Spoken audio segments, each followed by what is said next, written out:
Assalamualaikum warahmatullahi wabarakatuh. Perkenalkan, saya Dina Syakina dengan NIDN 0306099001. Saya merupakan salah satu dosen tetap di Fakultas Psikologi Universitas Mercu Buana. Pada kesempatan kali ini, saya akan menunjukkan video pembelajaran yang merupakan bagian dari pernyataan diri dosen Unjuk Kerja Tridharma Perguruan Tinggi atau yang disingkat PDD UKT PT. Sebagai salah satu prasyarat untuk mengikuti Serdos tahun 2025. Mata kuliah yang saya ampu adalah mata kuliah Psikologi SDM dan Hubungan Industrial yang merupakan salah satu bagian dari psikologi kerja atau psikologi industri dan organisasi. Mata kuliah ini memberikan pemahaman teoritis dan aplikasi mengenai psikologi sumber daya manusia, SDM yang berhubungan dengan hakikat modal manusia, hubungan industri, analisa jabatan, perencanaan, rekrutmen, seleksi, dan penempatan, pengembangan karir, pelatihan dan pengembangan manusia, sistem kompensasi, outplacement, dinamika hubungan industrial, riset psikologi SDM, bahkan hingga aplikasi psikologi positif dalam meningkatkan efektivitas psikologi SDM dan hubungan industri. Metode pembelajaran akan disampaikan dengan metode DIA, yaitu Delivery, Interaction, dan Assessment. Mata kuliah ini merupakan mata kuliah dengan kode P6121000002 dengan bobot 3 SKS dan berada di semester genap. Capaian pembelajaran lulusan dan CPMK untuk mata kuliah ini, CPL ada 2, yaitu CPL 4, menguasai konsep filosofis perspektif psikologi global, nasional, dan kontekstual. CPL 10 mampu mempromosikan kesejahteraan psikologis individu, keluarga, kelompok, organisasi, masyarakat berdasarkan perspektif psikologi positif. Sedangkan CPMK ada 5, yaitu CPMK 1 mampu mengidentifikasi konsep psikologi manajemen sumber daya manusia SDM, modal manusia, hubungan industri dalam analisis jabatan, perencanaan, rekrutmen, seleksi, dan penempatan. Lalu CPMK 2 mampu memahami pengembangan sumber daya manusia SDM sesuai dengan kebutuhan industri organisasi dan tuntutan perkembangan SDM di abad 21. CPMK ketiga yaitu mampu memahami, menerapkan teori konsep hubungan industri bagi kepentingan seluruh pemangku kepentingan. CPMK 4 mampu memahami riset terbaru mengenai psikologi sumber daya manusia untuk kepentingan pengembangan ilmu di bidang SDM dan modal manusia industri organisasi. Yang terakhir, mampu mengimplementasikan teori psikologi positif dalam meningkatkan efektivitas psikologi manajemen dan sumber daya manusia, modal manusia. Kegiatan pembelajaran yaitu berupa project-based learning dengan metode yaitu hybrid, dan evaluasi ada kuis mingguan dan forum. Tugas besar 1 bobotnya 30%, tugas besar 2 dengan bobot 30%, dan UAS dengan bobot 40%. Dan untuk pengerjaan tugas bisa dilakukan di laman Fast Learning UMB.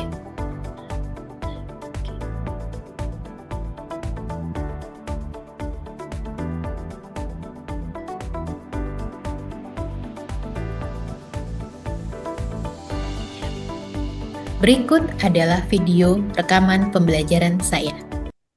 Baik. Assalamualaikum warahmatullahi wabarakatuh. Selamat siang teman-teman semuanya. Apa kabar hari ini? Waalaikumsalam Ibu, Baik, selamat siang. Baik Bu. sehat. Baik. Terima kasih ya sudah hadir di pertemuan kita di siang hari ini. Hari ini mata kuliah Psikologi SDM dan Hubungan Industrial ya teman-teman. Materi hari ini adalah rekrutmen, seleksi, dan penempatan.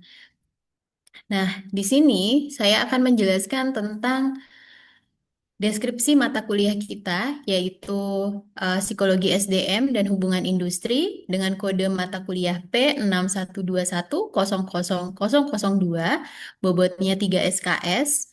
untuk teman-teman yang sekarang ada di semester 6.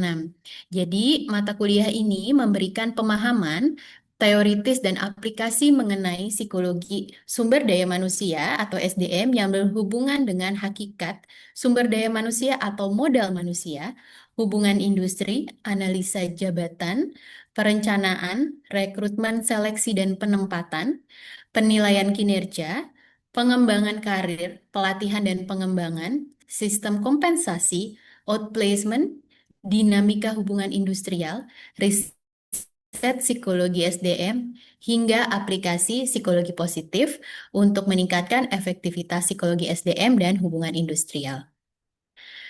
Ini adalah CPL dan CPMK dari mata kuliah Psikologi SDM dan Hubungan Industrial.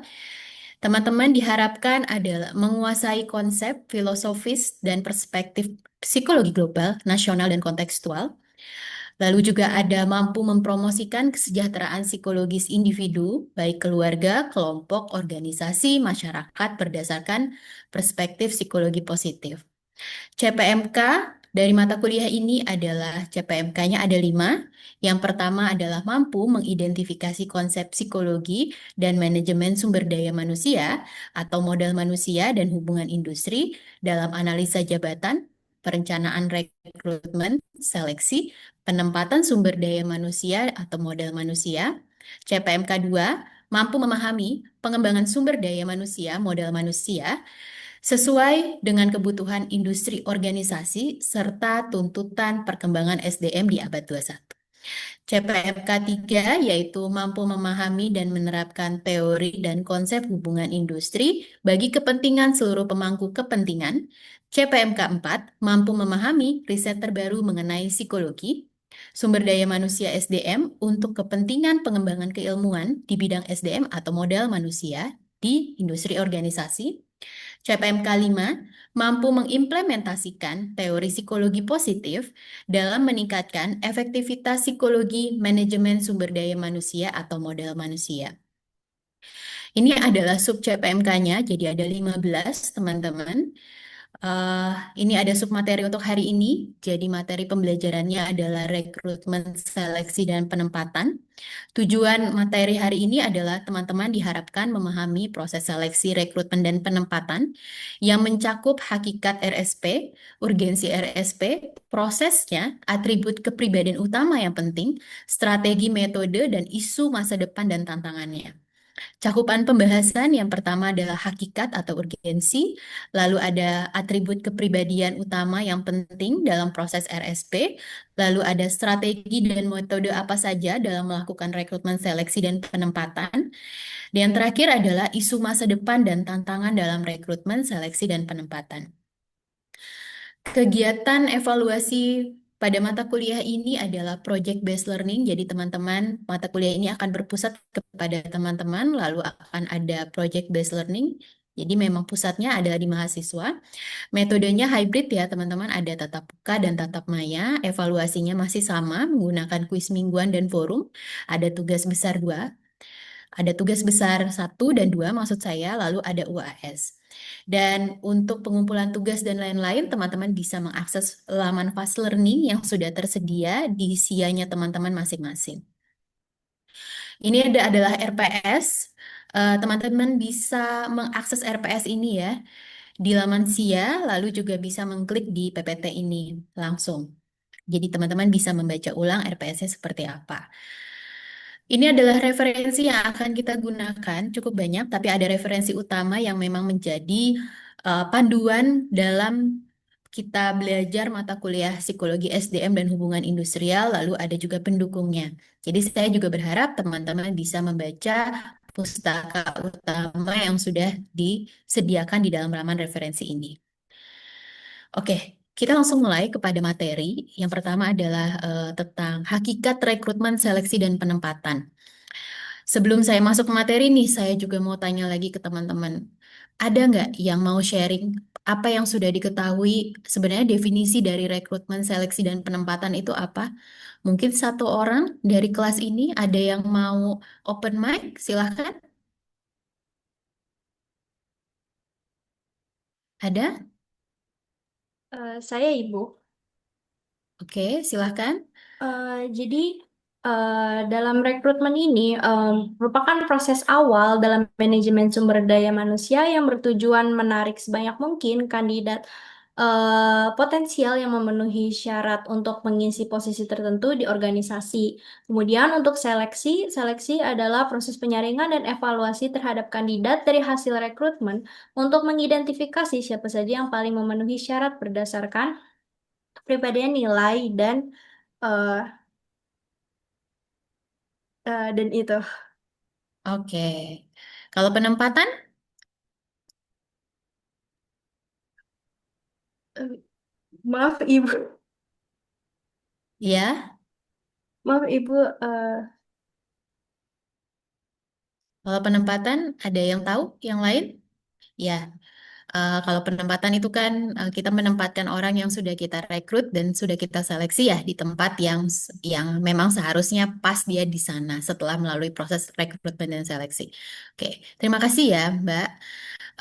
Jadi tadi apa yang sudah dikatakan oleh teman kalian tadi bahwa proses rekrutmen itu adalah proses di mana si organisasi itu berusaha untuk menarik aplikan. Aplikan itu adalah calon, ya, calon yang akan direkrut itu dalam sebuah perusahaan yang kira-kira dia sangat potensial sekali untuk mengisi lowongan pekerjaan yang sudah tersedia di dalam organisasi.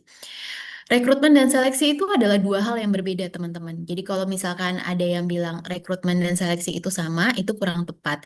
Jadi kalau rekrutmen itu adalah awalan sebelum kalian atau kita sebagai HRD nanti masuk ke seleksi pemberkasan. Rekrutmen itu masih seperti berusaha untuk mencari kandidat yang paling potensial dan sesuai. Setelah rekrutmen dilakukan, yaitu proses menyaring aplikan tadi sudah selesai, lalu boleh masuk ke tahapan berikutnya, itu adalah seleksi.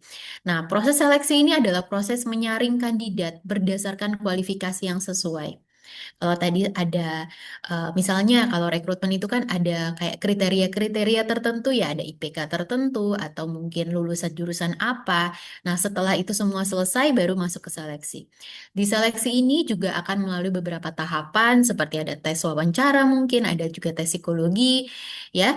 Lalu setelah itu baru proses penempatan. Intinya, tujuan utama dalam melakukan proses rekrutmen seleksi dan penempatan itu adalah menemukan orang yang tepat atau the right person in the right place.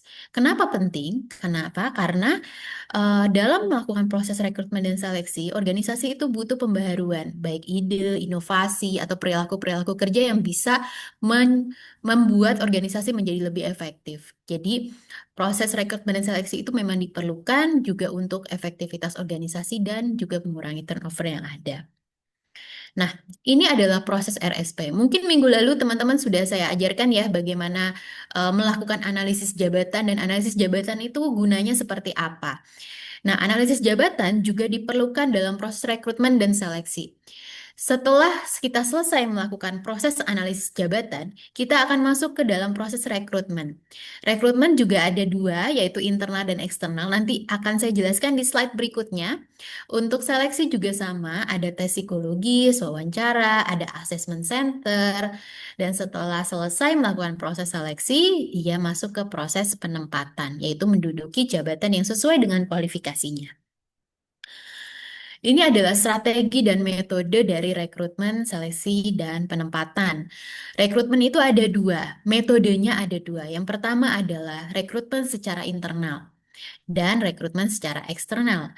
Internal biasanya didapatkan dari orang-orang yang memang sudah bekerja di dalam organisasi tersebut. Misalnya, teman-teman naik jabatan atau rotasi kerja. Kalau eksternal, artinya organisasi meng-hire pihak ketiga untuk mencari aplikan yang sesuai. Jadi bisa melalui job fair, bisa melalui LinkedIn mungkin ya kalau zaman sekarang itu ada juga headhunter gitu. Nah, itu semua adalah proses rekrutmen eksternal. Lalu ada metode seleksi. Metode seleksi itu seperti metode tes-tes psikologi, teman-teman. Kayak kognitif dan kepribadian. Lalu ada juga wawancara, baik secara terstruktur dan semi-struktur atau bahkan tidak terstruktur. Lalu juga ada assessment center seperti ada simulasi kerja, role play, lalu ada FGD dan LGD.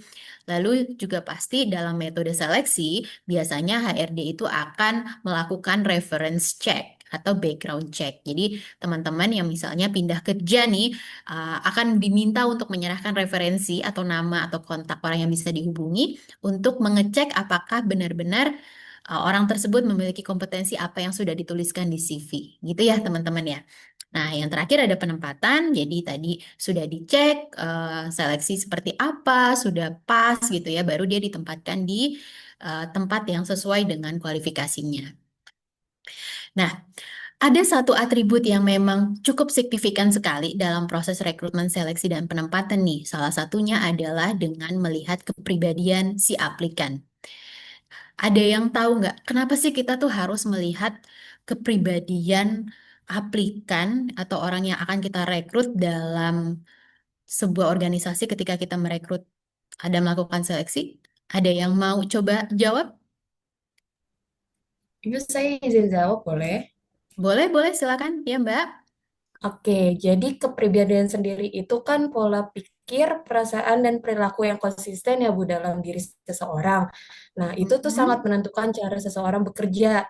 Contohnya tuh kayak orang yang kepribadiannya conscientiousness, yang Mhm. kayak teliti, disiplin gitu Bu. Nah, itu pasti cenderung produktif dan bertanggung jawab. Nah, tapi beda Bu orang yang kayak neurotik Bu, kayak emosinya yang tidak stabil. Nah, itu tuh lebih rentan terhadap stres dan burnout. Nah, makanya memahami kepribadian itu tuh penting Bu. Organisasi bisa memprediksi gimana seseorang dapat berperilaku dalam pekerjaannya. Kurang lebih kayak gitu Bu. Oke, terima kasih ya Dalila sudah membantu menjawab. Ya, benar ya. Jadi tadi Dalila udah ngejelasin tentang kenapa atribut kepribadian itu penting banget buat aplikan di tempat kerja karena sangat bergantung kepada perilaku kerja. Nah, ini hanya salah satu contoh dari teori kepribadian saja. Ada Ocean ya punya Mark Costa and Gray. Jadi teman-teman bisa lihat ini menjadi salah satu pertimbangan gitu. Oke, kita lanjut. Nah, ini ada isu dan tantangan di masa depan bagi rekrutmen, seleksi, dan penempatan. Yang pertama adalah digitalisasi dan AI. Mungkin teman-teman udah pada tahu bahwa sekarang proses dari seleksi dan rekrutmen itu bisa dicek dengan banyak sekali portal-portal yang misalnya LinkedIn seperti itu ya, itu kan langsung secara digitalisasi bisa kelihatan, bisa langsung tersaring gitu, terfilter. Lalu juga ada yang melakukan proses seleksi itu menggunakan game base gitu. Itu juga termasuk salah satu proses dari tantangan dan isu-isu di masa depan.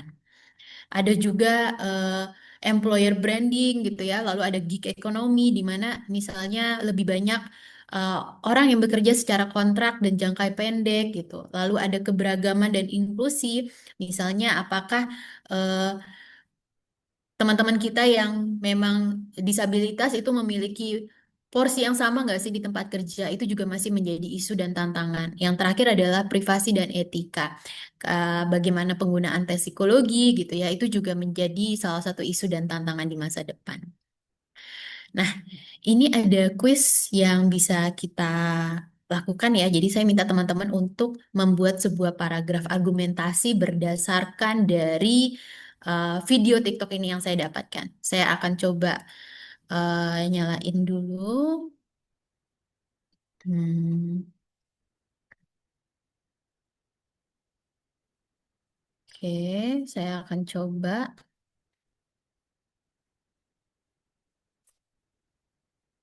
Ini ada salah satu tema. Menerima karyawan baru, Oke, saya minta teman-teman mendengarkan dengan seksama, lalu memberikan pendapat argumentatif ya tentang anak-anak muda datang. masukan kira-kira benar nggak sih tantangan ini zaman sekarang Baik. seperti ini gitu ya. Itu yang mau saya minta teman-teman untuk berpikir kritis, kira-kira seperti apa gambaran ini. Silakan didengarkan dulu teman-teman. Kalau menerima karyawan baru, anak-anak muda datang, pertama yang kita seleksi dulu adalah ijazahnya kan. Kita lihat ijazah, pertama kita kualifikasikan dulu. Kita pilih mana universitas yang top itu ya. Kita nih yang nggak jelas ini statusnya minggir gitu kan. Kita lihat. Kedua, kita seleksi IPK-nya. Kita lihat berapa, yang tinggi-tinggi kita kumpulkan, yang jelek-jelek minggir. Begitu wawancara, itu kekecewaan demi kekecewaan terjadi. Ini anak IPK-nya tinggi, tapi waktu ngomong dia nggak bisa menyimpulkan apa pokok-pokok pikirannya. Ditanya apa ngalor ngidul apa. Aduh, aku bilang. Akhirnya saya mengais-ngais yang tadi saya buang. Universitasnya nggak jelas, IPK-nya rata-rata, aku bilang, tapi karena dari ada pengalaman-pengalaman yang dia ceritakan, aku bilang panggil dia. Dan saya kaget-kaget, saya menemukan banyak sekali mutiara yang saya buang tadi. Artinya itu nggak ada jaminan bahwa IPK yang tinggi, sekolah yang hebat, itu hasilnya akan sesuai dengan apa yang kita bayangkan. Oke, ya. Tadi ya teman-teman udah dengerin ya tentang sebuah mungkin pengalaman dari ini dulu tuh namanya Andi F. Noya kalau nggak salah saya dia salah satu pembawa acara. Jadi ada pendapat yang dia bilang bahwa tadi sekolah yang tinggi atau IPK yang tinggi itu tidak menjamin memperlihatkan atau merepresentasikan kompetensi. Nah, saya minta teman-teman minggu depan buatlah sebuah paragraf argumentasi tentang hal tersebut. Jadi, teman-teman setuju nggak sih sama pendapat tersebut? Atau sebenarnya teman-teman nggak setuju? Kenapa dan alasannya apa? Jelaskan ya kurang lebih sekitar 250 kata ya. Yang penting ada argumentasinya seperti apa. Dan nanti dikumpulkan di laman Fast Learning atau nanti bisa teman-teman masukkan ke dalam assignment ya di laman fast learning kita. Seperti itu ya teman-teman ya. Baik, oke, kita masuk ke akhir sesi. Kesimpulan pada hari ini ada yang mau merefleksikan nggak? Kira-kira apa sih yang kita dapatkan materi di hari ini itu? Ada satu orang, silakan. Saya boleh, Bu. Ya, boleh silakan Hafiz. Jadi tadi kan belajar tentang RSP ya, rekrutmen seleksi penempatan itu. Jadi kalau rekrutmen intinya adalah kayak nyari-nyari mana sih yang berminat sama organisasi tersebut, nyari orang-orang yang punya potensi seperti itu. Kalau seleksinya itu adalah memilih orang yang tepat untuk posisi-posisi tertentu tersebut. Gitu. Nah, akhirnya setelah dilakukan seleksi, penempatan, yaitu menempatkan orang pada posisi yang sesuai pada seperti tadi kayak kepribadian dan hasil tes segala macam kebutuhannya begitu. Lalu di akhir pasti ingin bermanfaat bagi organisasi juga karyawan tersebut ya, menemukan orang yang tepat seperti itu. Oke, terima kasih ya Hafiz ya. Baik, benar ya tadi apa yang sudah dikatakan oleh Hafiz, kesimpulan hari ini tentang rekrutmen, seleksi, dan penempatan. Jadi rekrutmen itu proses men-attract ya, lalu seleksi proses menyaringnya, lalu penempatan itu adalah proses menempatkan orang di tempat sesuai dengan kualifikasi yang dia butuhkan. Baik, ini adalah referensi dari materi hari ini. Silahkan teman-teman baca ulang. Jika ada yang tidak paham, silahkan bertanya kepada saya melalui grup chat WA ataupun nanti di laman Fast Learning. Jadi teman-teman boleh berdiskusi di sana. Baik, selesai di materi hari ini. Saya ucapkan terima kasih banyak atas kehadiran teman-teman. Semoga bermanfaat ilmu hari ini. Selamat siang. Assalamualaikum warahmatullahi wabarakatuh.